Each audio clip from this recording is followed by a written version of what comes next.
湖州安吉的龙王山和淀山湖两条支流汇入此处，成为了上海母亲河黄浦江的源头，而这里就是被誉为上海之根的松江。所谓一方水土养一方人，水源地得天独厚的水质优势，为松江农耕提供了理想条件。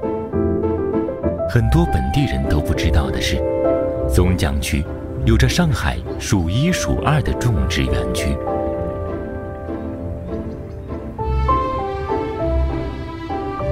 松江的土壤是很独特的青紫泥，粘土型的土壤颗粒粘性大，水分和矿质能被强力地吸附其中，尤其适合种植水稻。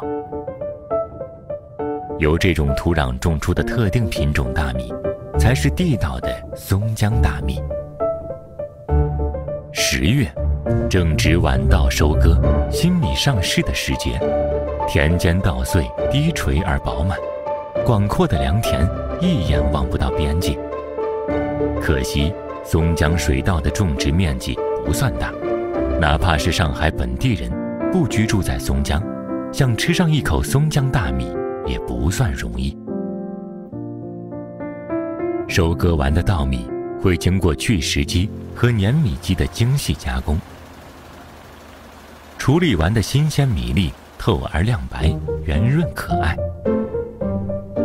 被评为国家地理标志保护产品的松江大米，口感软糯，近乎于糯米，香气和甜度都很高。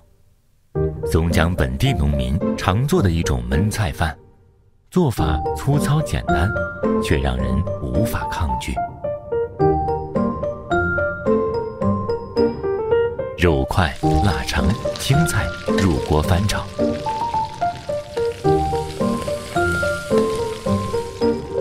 简单调味后倒入米饭，入水焖煮。期间开锅翻搅几次，让每一粒米饭都吸饱汁水。